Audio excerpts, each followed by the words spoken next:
आज के वीडियो में हम लोग जिस टॉपिक के बारे में बात करने जा रहे हैं बहुत ही सिंपल लेकिन बहुत ही इम्पॉर्टेंट टॉपिक है हमारी लाइफ का। एक्चुअली होता क्या है ना कि जब हम अपनी लाइफ में आगे बढ़ रहे होते हैं अपनी ज़िंदगी में, एक के बाद एक स्टेप पे आगे जा रहे होते हैं, जॉब में होते हैं, फिर हमारे पास रिस्पॉन्सिबिलिटीज़ आ जाती हैं फैमिली की। घर की ईएमआई जानी है, घर के खर्चे चलाने हैं, बच्चों की फीस जानी है। बहुत सारी ऐसी चीज़ें होती हैं, हम उसमें उलझ जाते हैं। और एक ऐसी चीज होती है जो हमेशा पोस्टपोन होती रहती है, वो है हमारी रिटायरमेंट प्लानिंग।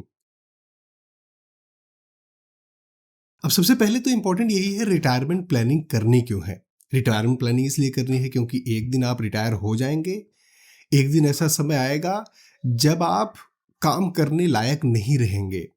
दो रीज़न हो सकते हैं। पहला रीज़न ये हो सकता है कि आपके लिए उस तरीके के काम नहीं बचे हुए हैं, क्योंकि मार्केट चेंज हो रहा है, दुनिया बदल रही है, टेक्नोलॉजीज़ नई नई आ रही है। तो आपके पास वैसा काम नहीं बचेगा जिस तरीके का काम आप कर रहे हैं। दूसरा रीज़न हो सकता है कि आपकी आपका बॉडी, आपका शरीर साथ नहीं दे रहा है। आप उम्र के उस पड़ाव पर पहुंच गए हैं, 55 साल के, 60 साल के हो गए हैं, जहां पर अब आप काम नहीं कर पा रहे हैं, उतना एक्टिव नहीं है, आपका शरीर नहीं साथ दे रहा है, उतना ट्रेवल नहीं कर सकते। ये दो प्राइमरी रीजन होते हैं हमें अपनी रिटायरमेंट के बारे में सोचना चाहिए। तीसरा रीजन एक और होता है कि जैसे ही आप रिटायर होंगे, आप अचानक से आपके खर्चे बंद तो नहीं हो जाएंगे। हो सकता है आपकी ज़िंदगी में जितने भी रिस्पॉन्सिबिलिटीज़ थी, जितनी भी चीज़ें आपने प्लान करी थी, वो सारी चीज़ें आपने अचीव कर ली हों। लेकिन फ्यूचर आपने नहीं देखा है ना कि कोई उस समय आपको बिठाकर खिलाने वाला होगा, कोई आपके एक्सपेंसेस मैनेज कर रहा होगा। क्योंकि हम में से ज़्यादातर लोग अब ना तो गवर्नमेंट जॉब्स में हैं, ना किसी भी तरीके की पेंशन स्कीम्स में हैं। जब आपके पास पेंशन नहीं आएगी तो आपका खर्चा कैसे चलेगा। और इन्फ्लेशन दिन पर दिन बढ़ता चला जा रहा है। अगर आज आपके खर्चे 1 लाख रुपए हैं, तो 20 साल, 25 साल, 30 साल बाद आपके महीने के खर्चे 1 लाख रुपए नहीं होंगे, वो कई लाखों में चले जाएंगे। उस समय आपके पास पैसा कहाँ से आएगा। भारत में आज के समय लाइफ एक्सपेक्टेंसी ऑलमोस्ट 70-75 ईयर्स के आसपास है, और ये धीरे धीरे with the help of better health और बहुत सारी चीज़ों से बढ़ रही है। अगर आप 55 साल या 60 साल में रिटायर हो जाते हैं, तो अगले 10 साल, 15 साल, 20 साल, 25 साल आप कैसे सरवाइव करेंगे। अब आपको लगता है यार ठीक है, वो तो मैं जब 50 साल का हो जाऊंगा, 60 साल का हो जाऊंगा, तब रिटायरमेंट होना है ना। आज तो अभी मैं 20 साल का हूँ, 25 साल का हूँ।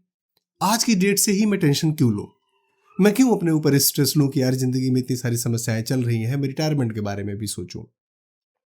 उसका रीजन ये है कि जब तक आपकी जिंदगी की रिस्पॉन्सिबिलिटीज खत्म होंगी, तब तक बहुत देर हो जाएगा एक मोटा कॉर्पस इकट्ठा करने में। और जिस लाइफस्टाइल से आप रह रहे हैं, जिस तरीके की सिचुएशंस है, ऐसा नहीं है कि अचानक से आप अपना लाइफस्टाइल डाउनग्रेड कर देंगे, खत्म कर देंगे, कम कर देंगे। अब सबसे पहला क्वेश्चन आता है, सबसे पहला पॉइंट आता है कि फ्यूचर में अगर हम रिटायर होते हैं तो हमें कितने कॉर्पस की, कितने पैसे की जरूरत पड़ेगी।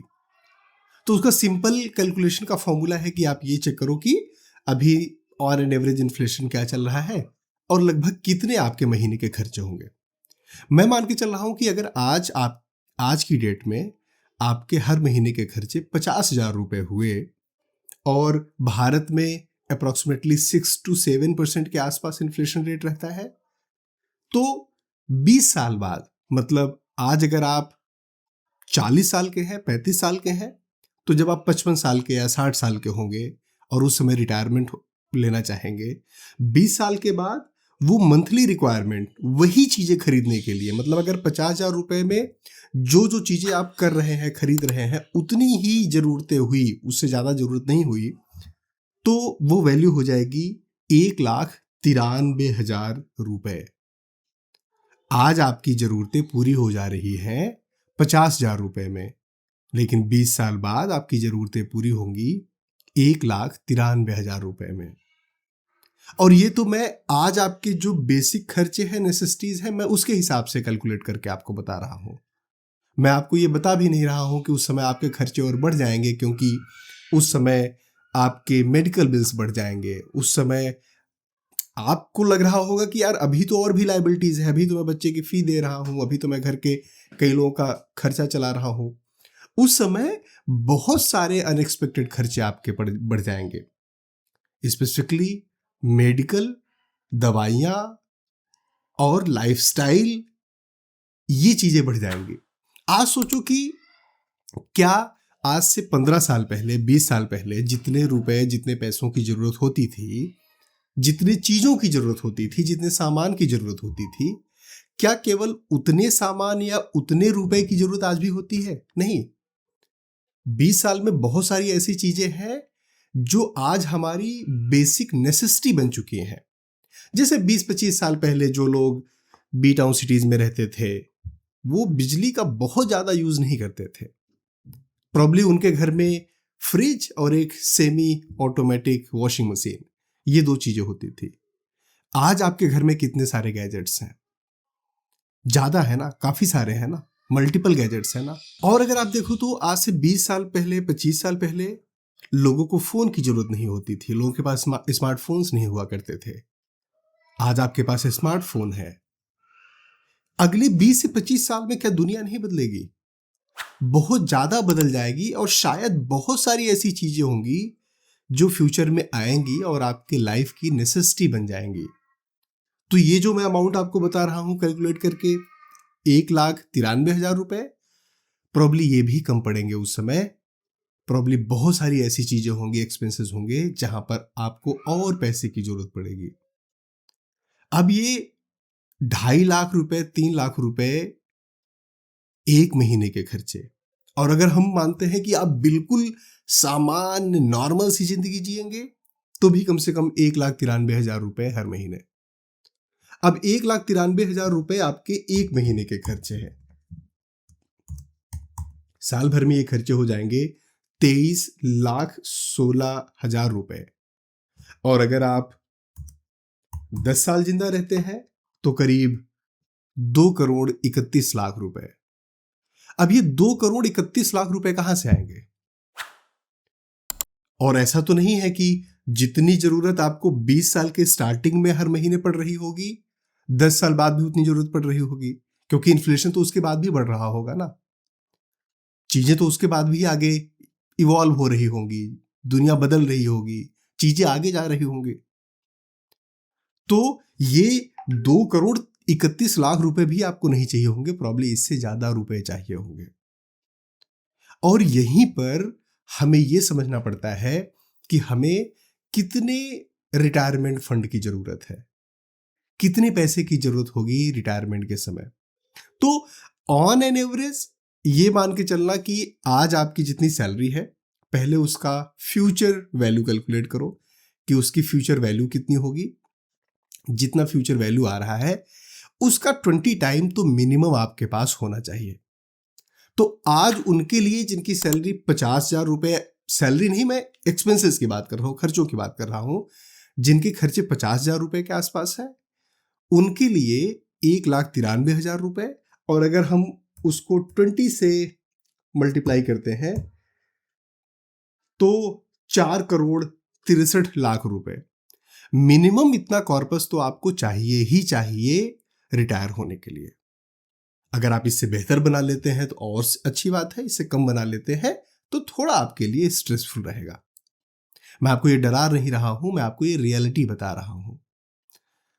अब 4,63,00,000 रुपए मोटा मोटा अगर आपको बनाने हैं, चलो एक दो और एग्जांपल ले लेते हैं। अगर मान लो आज की डेट में आपके खर्चे से फॉर एग्जांपल 20,000 रुपए हर महीने के हैं, मैं एक्सपेंसेस की बात कर रहा हूं, तो 20 साल बाद आपके खर्चे 77,000 रुपए। आज की डेट में 20,000 रुपए अगर हर महीने खर्चे आपके हैं, तो 20 साल बाद हर महीने सेम तरीके की जिंदगी जीने के लिए, केवल मैं इन्फ्लेशन कर रहा हूं, केवल मैं इन्फ्लेशन इंक्लूड कर रहा हूं, तो 77,000 रुपए अप्रोक्सीमेटली आएगा।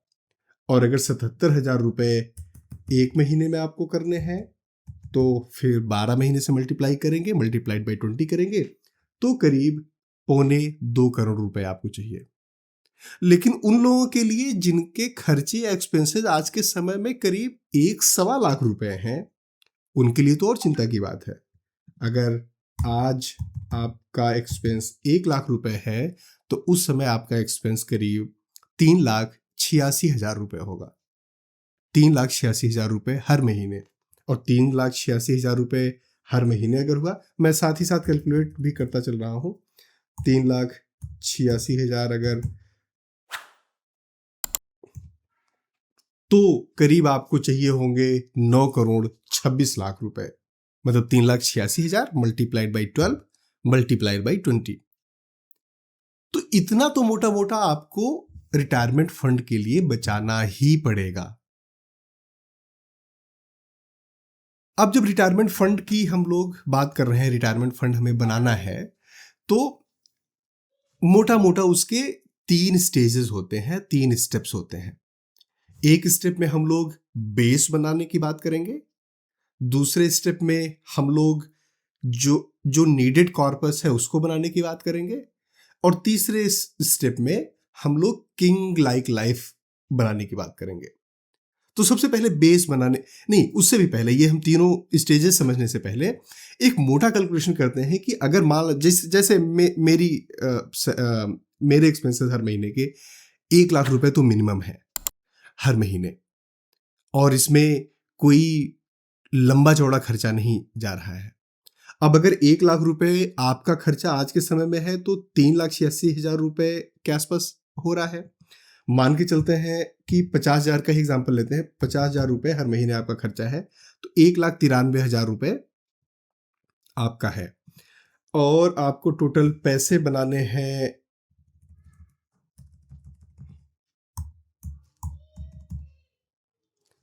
करीब 4.5 करोड़ मतलब 4,63,00,000।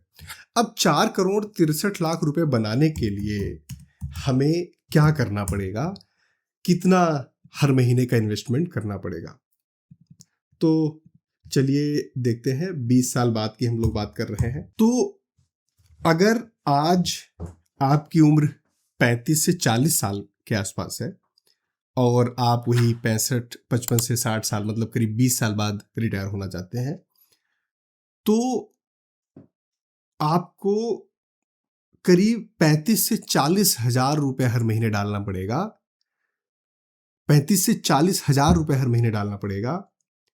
तब मैं मान के चल रहा हूं कि अगर ऑन एन एवरेज 15% का रिटर्न मिलता है, तो 20 साल में आपके करीब 4.25 करोड़ मतलब 4,64,00,000 के आसपास होंगे।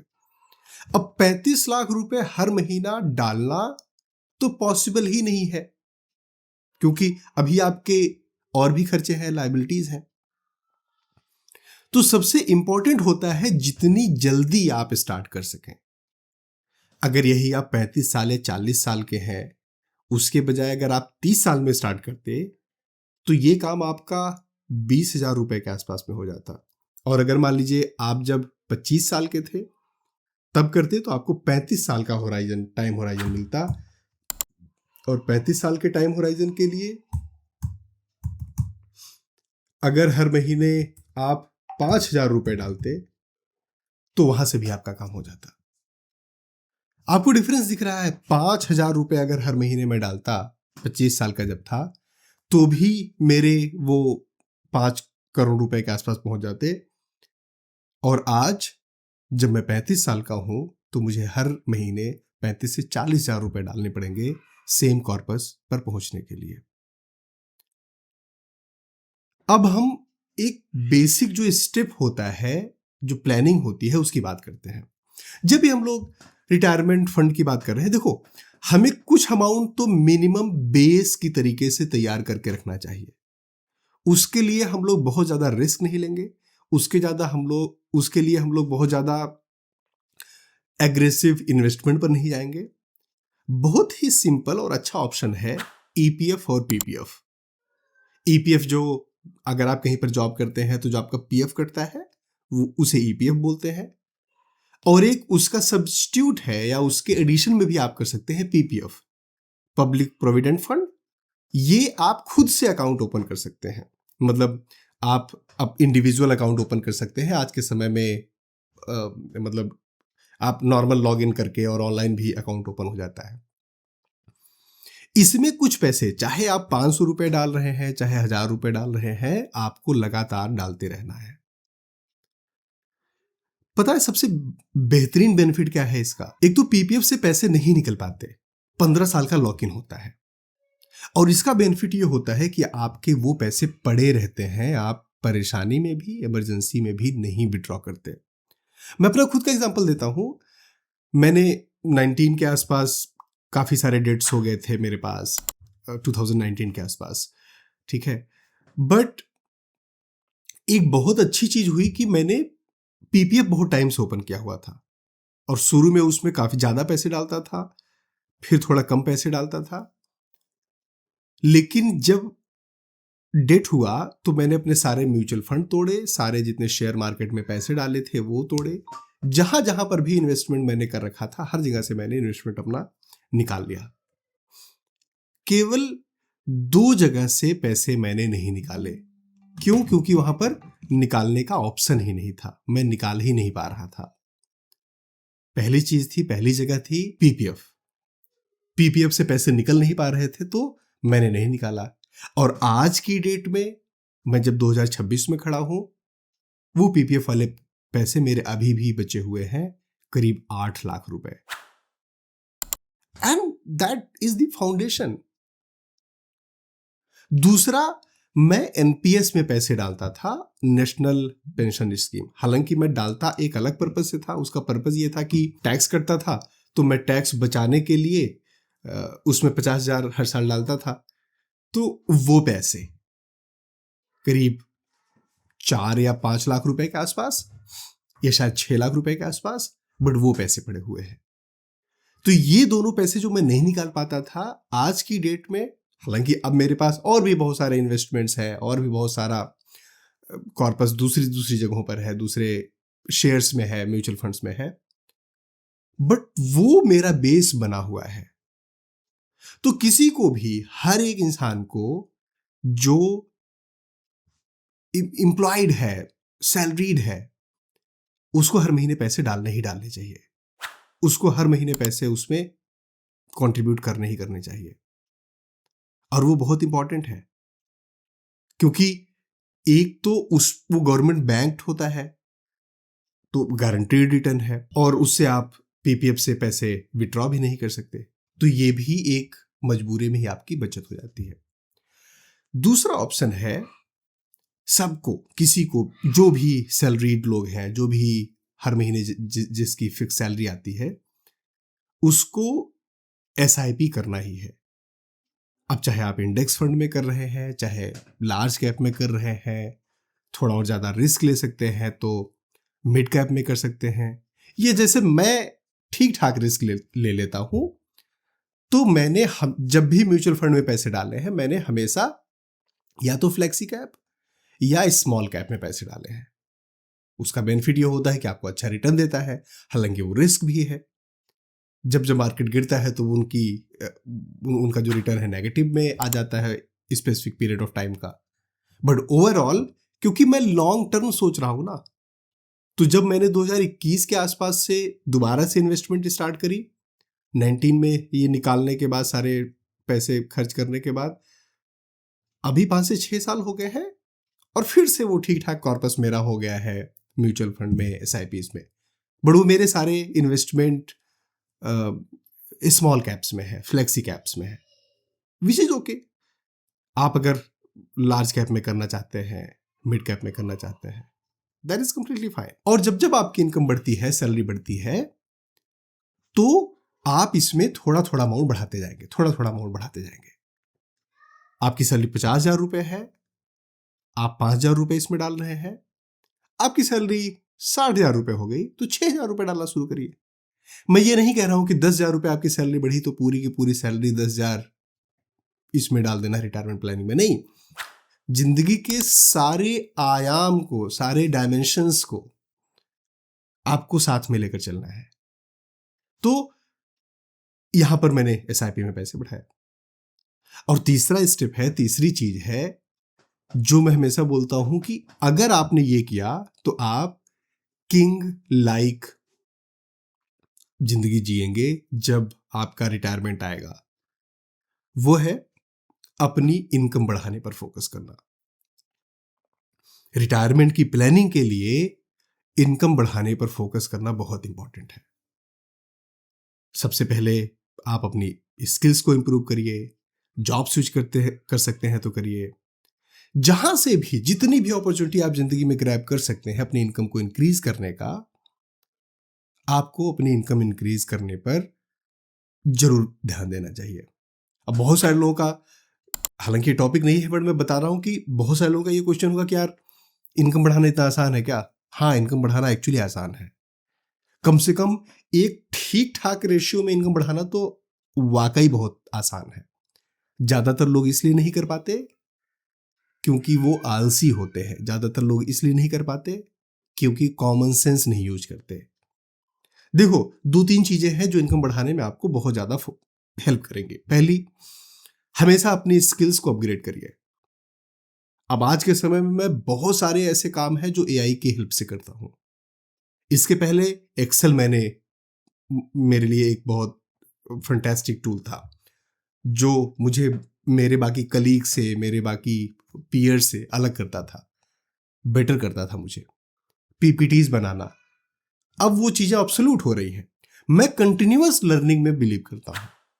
जितना आप लगातार लर्न करते रहेंगे, अपने आप को अपडेट करते रहेंगे, बेटर करते रहेंगे, ये आपकी इनकम को इंक्रीज करने में उतना ही हेल्प करेगा। और दूसरा, आपको जो भी सैलरी मिल रही है, जो भी आपकी इनकम हो रही है, चाहे फ्रीलांसिंग कर रहे हैं तो जो भी आप काम कर रहे हैं, जितना पैसा आपको मिलता है उससे ज्यादा की वैल्यू देनी है आपको। ज्यादातर लोगों का, मैं पिछले 16 साल से कॉर्पोरेट में हूं और मैं आईटी फील्ड में हूं। मुझे पता है ज्यादातर लोग इस तरीके से काम करते हैं कि जितनी भाई सैलरी मिल रही है उतना ही तो काम करूंगा ना। नहीं, जितना तुम काम करोगे उतनी तुम्हें सैलरी मिलेगी। जितना काम, जितनी सैलरी मिल रही है उस हिसाब से काम करोगे तो जिंदगी में कभी आगे नहीं बढ़ पाओगे। जितना तुम काम करके दोगे उतनी सैलरी मिलेगी। इन दोनों के बीच में डिफरेंस को समझना है। जब आप, जितना आपको सैलरी मिलती है उससे ज्यादा आप वैल्यू देते हैं, उससे ज्यादा बेटर परफॉर्म करते हैं, उससे ज्यादा रिस्पॉन्सिबिलिटीज लेते हैं, अकाउंटेबिलिटी लेते हैं, तो आप आगे निकल कर आते हैं। आपके ऊपर ट्रस्ट बनता है और आप बड़े आराम से जो हाइक्स चाहते हैं, जो चीजें चाहते हैं। देखो, कोई भी एम्प्लॉयर ना, एम्प्लॉयर की नजर से देखो, क्योंकि मैं ज्यादातर सीनियर मैनेजमेंट में रहा हूं पिछले 5-7 सालों से, मुझे ये पता है कि कोई भी एम्प्लॉयर अच्छे एम्प्लॉय को छोड़ना नहीं चाहता, जाने नहीं देना चाहता। क्यों? क्योंकि वो ज्यादा पैसे मांग रहा था। नहीं, वो नहीं जाने देना चाहता, लेकिन लोगों को लगता है मुझे पहले ज्यादा सैलरी दे दो, पहले मेरा बेटर हाइक कर दो, मेरा बेटर प्रमोशन कर दो, तब मैं काम करूंगा। नो, तुम जिंदगी में कभी आगे नहीं बढ़ पाओगे। पहले तुम काम करके दिखाओ, पहले तुम चीजों को करके दिखाओ, पहले वैल्यू अपनी दिखाओ, तुम्हें आसानी से वो हाइक्स मिलेंगी, तुम्हें आसानी से वो प्रमोशंस मिलेंगे, तुम्हारी सैलरी आसानी से बढ़ेगी। दोनों के डिफरेंस को बहुत जरूरी है समझना। और तीसरी चीज है, अगर आप कोई साइड हसल करना चाहते हैं इनकम बढ़ाने के लिए, कोई पार्ट टाइम करना चाहते हैं, मूनलाइटिंग करना चाहते हैं, until it is not in contradictory or conflict of interest of your current job, role, company, आपको करना चाहिए। मैं हमेशा ये बोलता हूं कि कोई भी ऐसा काम, कोई भी ऐसा साइड हसल जो आपके करंट एम्प्लॉयर के साथ, करंट कंपनी के साथ कॉन्फ्लिक्ट ऑफ इंटरेस्ट में आ जाए, वो आपको नहीं करना है। Because that is common sense, common basic ethics, right? Otherwise आपको ये करना है। दोस्तों, मुझे उम्मीद है ना, ये जो मैं आपको चीजें बता रहा हूं, ये आपको रिटायरमेंट प्लानिंग में, जिंदगी के फाइनेंशियल डिसीजंस लेने में बहुत हेल्प करेगी। और अगर आपको ये वीडियो पसंद आई तो वीडियो को लाइक करिए, हमारे चैनल को सब्सक्राइब नहीं किया तो प्लीज सब्सक्राइब करिए। अपनी हेल्थ का ध्यान दीजिए, अपनी मेंटल हेल्थ का ध्यान दीजिए। हमारे वीडियोस को देखते रहिए, अपना और अपनों का ख्याल रखिए। Thank you. जय हिंद।